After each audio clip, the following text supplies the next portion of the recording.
It started as just another late-night idea. My best friend, Alex, and I had been hanging out at my place, watching old movies and eating junk food. Around midnight, we got restless. The kind of restlessness where you feel like you've been cooped up too long and just need to move. That's when Alex suggested we go for a walk. The air outside was cool, and the moon was full, casting a pale glow over the quiet streets. Everything seemed so calm, almost too calm. We laughed about how dead the town felt at night. "Let's take the woods trail," Alex said, pointing toward the shortcut that led through the forest on the edge of town. I hesitated. At this time of night? You serious? "Come on," he said with a grin.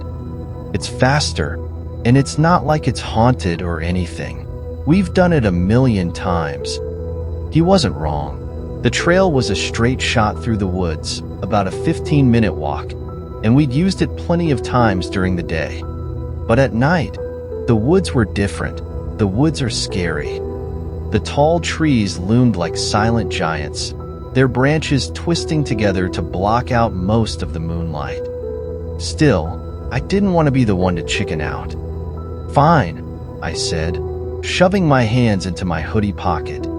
"But if we get eaten by a bear or something, it's on you." We turned off the main road and onto the trail. At first, it wasn't so bad. The crunch of gravel under our shoes was the only sound, and we joked about how spooky it looked, trying to lighten the mood. Alex started doing his dumb horror movie voice, saying things like, "Beware, travelers. The forest doesn't let people leave." It was stupid, but it made me laugh. But about 10 minutes in, the atmosphere shifted. The trail got darker, the trees closing in overhead. Even with the flashlight on my phone, the path ahead looked dim and unfamiliar. The cool night air seemed to grow colder, and the wind that had been rustling the leaves earlier was gone. It was still, so still it felt like the woods were holding their breath. "Is it me? Or is it, like, too quiet?" Alex said, stopping to look around. I didn't say anything. I didn't want to agree, but he was right. The usual nighttime sounds, crickets, owls, the occasional rustle of something in the bushes, were gone. There was nothing, just the sound of our breathing and the faint shuffle of our feet. We kept walking, but now we were on edge. I kept glancing over my shoulder, my heart racing even though I didn't see anything. Then it happened, the first sound. A single, faint crunch from the path behind us. We both froze. "Did you hear that?" Alex whispered. "Yeah," I said, barely able to get the word out. My hand was gripping my phone so tightly it hurt, the flashlight beam shaking slightly as I aimed it down the path.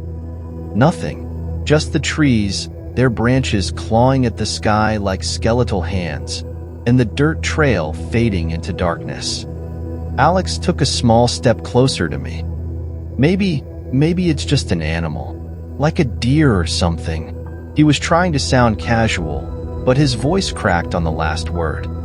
"Deer don't walk like that," I whispered back, my eyes still scanning the shadows. "And they don't stop when you shine a light on them." We stood there for what felt like forever, listening. The silence was suffocating, pressing in on my ears like cotton. Then, just when I thought we'd imagined it, there it was again, a soft crunch, like a footstep. It was closer this time, too close. I spun around, shining the flashlight behind us. For a split second, I thought I saw something move, a shadow that wasn't mine or Alex's, but when I blinked, it was gone. "Let's go," I said, my voice trembling. "Let's just get out of here." We started walking again, faster now, our shoes crunching loudly on the gravel. Every sound seemed amplified, the rustling of leaves, the snap of a twig underfoot, even our breathing. It felt like the woods were alive, watching us, waiting for something. Then, the footsteps started again. This time, they didn't stop. They followed us, keeping pace with our hurried steps. I didn't dare look back. My heart was pounding so loudly I was sure whoever, or whatever, was behind us could hear it. "Don't stop," Alex muttered under his breath. "Just keep moving." The trail seemed endless. No matter how fast we walked, the end never came. The trees closed in tighter, their branches tangling overhead, blocking out what little moonlight there was. The streetlight felt weaker, like the darkness was swallowing it up. And then, ahead of us, the trail forked. "What the hell?" I said, stopping dead in my tracks. "There's no fork here. This trail is straight. It's always been straight." Alex stared at the two paths, his face pale. "Maybe we took a wrong turn?" "No," I said firmly. "We didn't. This is the only trail. I know it is." The two paths stretched into the darkness, identical and unmarked. The left one looked slightly wider, the right one narrower and overgrown. Neither felt like the right choice. "What do we do?" Alex asked, his voice barely above a whisper. Before I could answer, a sound came from the right path. It wasn't footsteps this time. It was something else, low and guttural, like a growl. My stomach flipped. "We're going left," I said quickly, grabbing Alex's arm and pulling him toward the wider path. We took off running, our feet pounding against the dirt. The growl faded behind us, but the feeling of being followed didn't. Every few seconds, I swore I could hear branches snapping, as if something was crashing through the woods, keeping pace with us. My legs burned, but I didn't stop. I couldn't. Finally, the trees began to thin, and I could see the faint glow of streetlights ahead. Relief flooded me, but it was short-lived. Just as we reached the edge of the woods, Alex grabbed my arm and yanked me to a stop. "Wait," he whispered, his eyes wide with terror. "Do you see that?" I followed his gaze. There, standing just outside the glow of the streetlights, was the figure.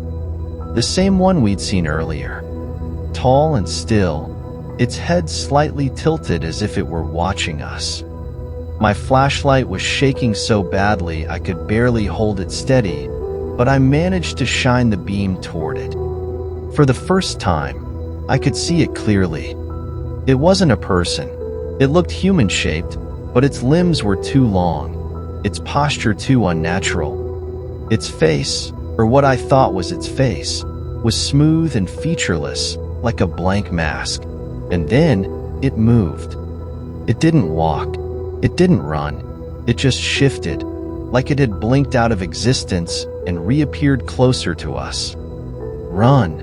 Alex shouted, and we bolted. We didn't stop until we were halfway down the street, gasping for breath and clutching our sides.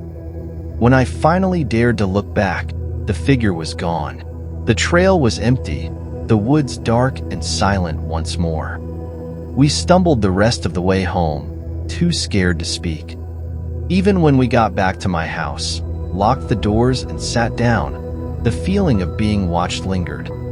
The next morning, I checked the trail again. In the daylight, everything looked normal.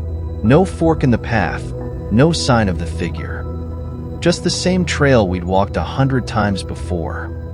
But I know what I saw, and Alex does too. To this day, we don't talk about it. But every time I pass by those woods, I can't help but feel like something is still out there, waiting.